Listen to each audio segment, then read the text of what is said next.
Hi there and welcome to this video. My name is Gideon Shalwick, and inside this video I want to talk about my 5 biggest tips for getting exposure on YouTube.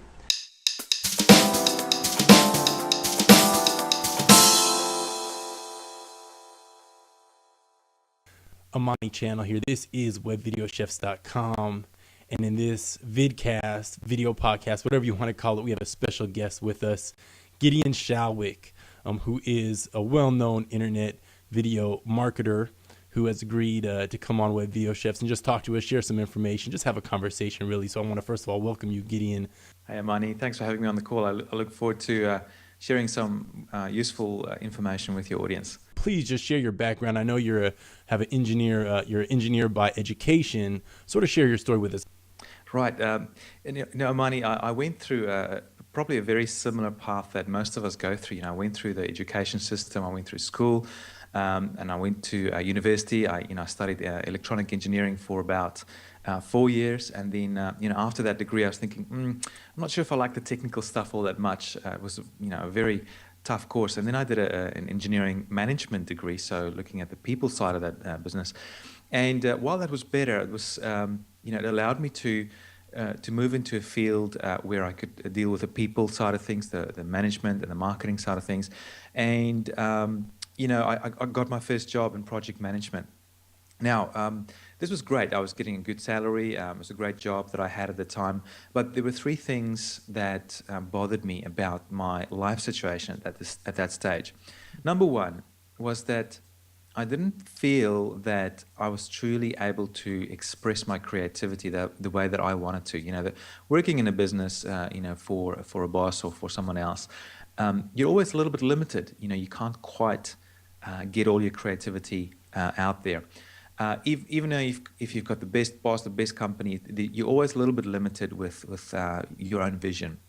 That's the first thing. Now, the second thing was that while I was working there, and it's the same for anyone else working in a business in most cases, I was building an asset for someone else. And what that meant was that if I would ever leave the job, the company would still own that asset and I wouldn't. So they'd be able to take advantage of that asset, leverage it over and over, while I wouldn't get any benefit from that if I left. And the third thing that bothered me about it was that the day that I would leave, I'd also stop getting paid. So, and I think a lot of us have gone through that sort of similar process, perhaps still in that situation. And even though a job is a great way to bring in the money and pay the bills, for me it wasn't the ideal situation. So I wanted something where I could express my creativity. I could do something that I love doing when I wanted to do it. I could create my own asset that I would then be able to leverage over and over, whether I stay within my business or not. And number 3, be able to keep on getting paid for work that I've been putting in over the last few years. And so today I've been able to do that. I've got involved in internet marketing and slowly progressed towards video marketing about 4 to 5 years ago. And it's just been wonderful. I now work from home, run a pretty successful business, a video marketing-based business where I educate people about video marketing. Have a lovely family. We've just moved into a new house. It wasn't always like this in the first 2 years that I was getting started. I remember, we wouldn't even go out much. We would probably go out once every 4 to 6 months, for a nice meal.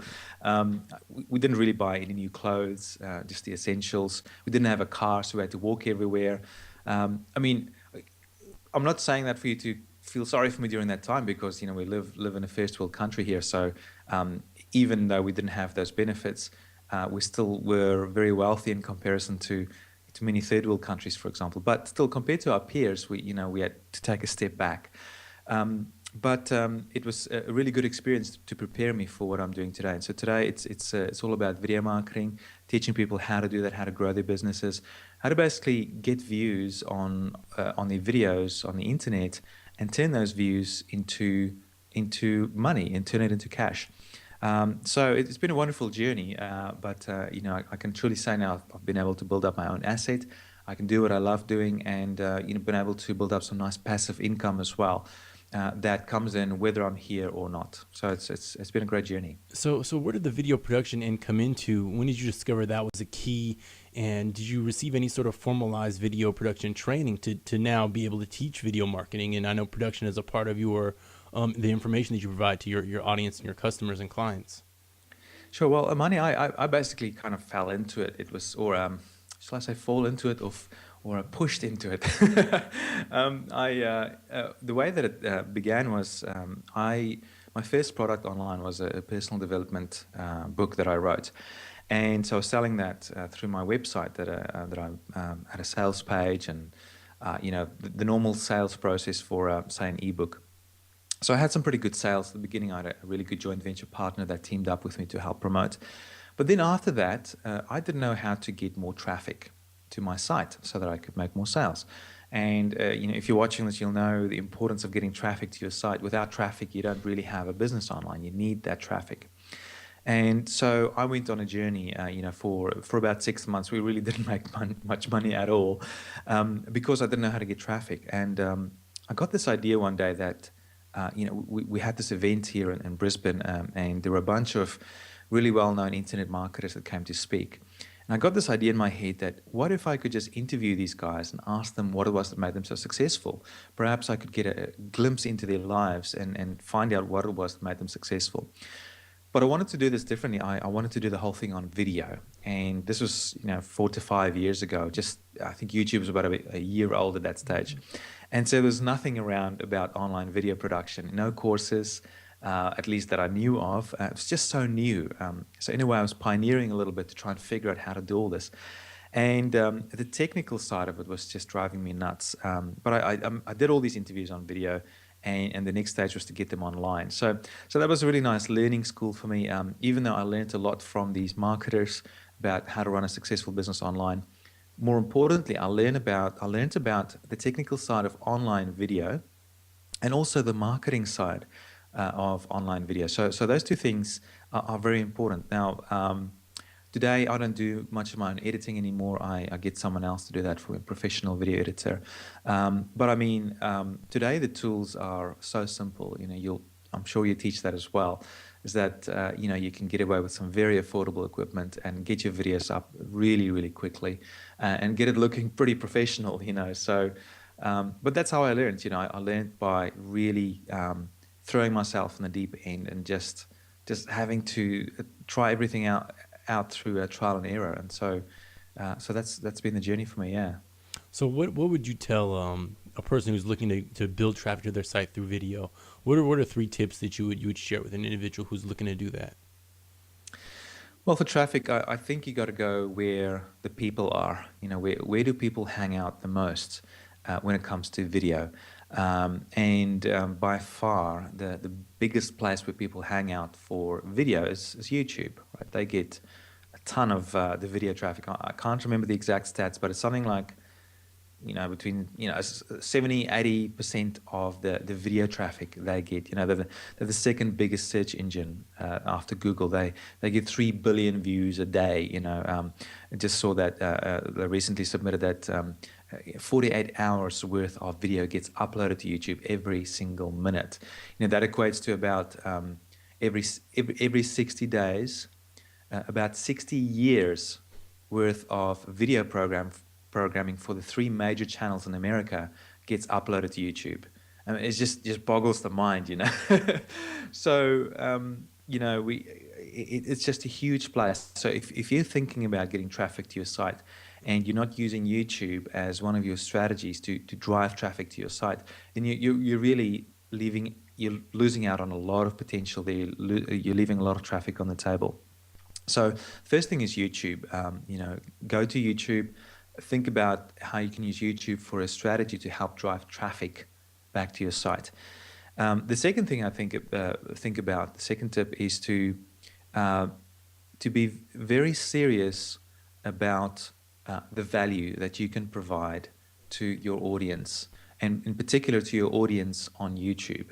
So it's not about creating an advertisement and then uploading it to YouTube and then thinking you're going to get a bunch of views and a bunch of traffic. It doesn't work like that. It's not like television.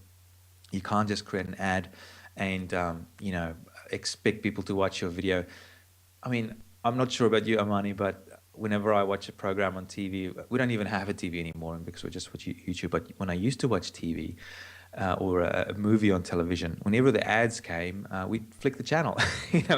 Why watch ads if you can watch other things that you're interested in? So ads, I don't think the ad format works particularly well on YouTube. And instead, another way to look at it is to look at YouTube as a place where you can build a ton of relationships with a ton of different people. And the best way to do that is to figure out what they want, the people within your audience, within your niche, and to give it to them, and to give it to them on a consistent, regular basis. And by doing that, you will build a following. People will start spreading the word for you. You'll become known as the go-to place for that particular topic. So I would certainly look at YouTube not as an advertisement place, but as a relationship building place, so that people will help spread the word for you. So that's the second thing. And the third thing I think about is, thinking about how would people find your videos if they do go to YouTube or any other video sharing site for that matter. And that's really just a matter of being clever about how you position your videos in terms of the actual content, but more importantly, how you create the meta information for your videos, like, for example, your title, your description area, and your tags. Very simple stuff. I mean, a really basic tip there is to use the kind of keywords and the keyword phrases that people would normally want to type in to find your content. So if you're stuck on finding a keyword phrase for your video, just ask yourself the question, what would you type in to try and look for your video, and use that as a beginning point for your keyword research. And you add those keyword phrases in your title for your video when you upload it, and try and add it in your description area and in your tags as well. Just a word of caution, I don't want to get too technical here, but don't stuff your description and your tags area with keywords. YouTube and Google can pick up on that. So just do it organically, play by the rules. But the important thing really is coming back to number 2, which is creating that valuable content and building that relationship with your audience. Gideon, what are some of the things that people do wrong when they upload videos, whether it's to YouTube or otherwise? What are some of the, you already mentioned, trying to treat your video like an advertisement. What are some of the simple mistakes that you see all the time looking at YouTube or another social site? Some mistakes here. That one that I've already mentioned is, thinking that you can just create an advertisement, and getting a response from that. Just a caveat there. It can work. It can work if you know the YouTube community and what people are like there and how they interact with the content. And you can use it as a wonderful viral tool. And one really good and prominent example is the campaign from the Old Spice advertisement. I'm not sure if you saw that. That was a really good example. The Super Bowl a couple of years ago with the guy on the horse. And yeah, the guy. Yeah, okay. So everybody's seen that, and that just went viral. But they had a real good viral strategy behind that. So if they just uploaded an ad about Old Spice, it probably wouldn't have worked. Maybe they could have spent a few $1 million on it to get more views on it, but it would have been artificial and wouldn't have had that natural viral growth. So it is possible, but you've got to be quite clever about it if you want to go the ad way. Some other mistakes, a couple of things in terms of just your video quality. Now, on YouTube, it's a lot more forgiving than, say, on a television channel or a Hollywood type of movies. You're able to upload videos that are not fully professional, for example, compared to what you see on TV or on the movies. However, in saying that, though, I would recommend that you try and make it as professional as possible. That given your level of your stage of development and your level of your equipment, a couple of things that I definitely recommend is make sure that your sound is very good. And I know that you teach that as well, Amani, about you can have a wonderful video, but if you're with clear picture quality, good graphics and everything, but if the sound is awful, people are going to turn away. And I'm not sure if you've ever been to a presentation and you're sitting in the back of the room and there's something wrong with the microphone and you can't quite hear what the presenter is saying. And it's very frustrating because you're sitting there, you can see everything, but you don't know what they're talking about. And it's very frustrating. Now, it's the same with videos on YouTube. So make sure that you pay special attention to your sound. And, if you're doing a recording where it's perhaps yourself or some talent in front of the video, make sure they have like a lapel microphone that's close to their mouth so that the sound can get recorded really well. That's one thing. The other thing is the lighting. And so this comes back to the video quality, the image quality a little bit. You can get away with a very affordable camera, something like, say, the Kodak ZI8, or I noticed the Kodak, I just got the Kodak Z I10 as well. Is that the touch And play? yeah, it's this one here. The play touch. I'm just the play touch. Yeah, I'm just testing it at the moment before I want to fully recommend it. But I know the Kodak ZI8 is a great little camera, and that has the ability to use there we go, an external microphone jack into it. But if you have good lighting for your shoots, then you don't actually need an amazing professional camera. You can get away with something like these $150, $200 cameras. A tripod. I always say a tripod, a mic, and some lights, and you'll be good to go. You're away, yeah. So if you've got that, I mean, perhaps if you don't want to record outside is often, you can get the best sort of lighting conditions outside. Just watch for the differences in exposure, but with sunlight. But watch your sound and watch your lighting, and that can increase the quality of your videos dramatically. So, number one, make sure that the value of your content is right up there. So make it funny, make it interesting, make it entertaining. Whatever it is that you think will appeal to your audience. Number two, make sure that the production quality is at least at a certain threshold so that people won't be turned off by it. So those are the two things that I've seen. The other thing that it's not so much about the actual video production, but it's a paradigm. It's the way that people view YouTube and YouTube as a social media site. And I think the correct way, or a good way at least, maybe there's no correct and wrong ways, but a really good way to look at YouTube is to look at YouTube as one huge, big, living organism that you can interact with. It's a living thing because it consists of living human beings, and you are able to interact with those living human beings on YouTube. So it's not a one-way conversation. It really is a two-way and multi-way conversation. And if you can get into that mindset when you create your videos, I think you'll make a much better connection with your audience. And when you make that connection with your audience, you can do some pretty amazing magic with that. The better your connection is, the more influence you'll have, the more people will spread the word about your videos, the more traffic you'll end up getting to your site, the more money you will end up making. So look at YouTube as a living organism. And treat it as such. It's a social network. So treat it like a social network. It's not just a static, dead website. So that's a very, very key distinction that I see there.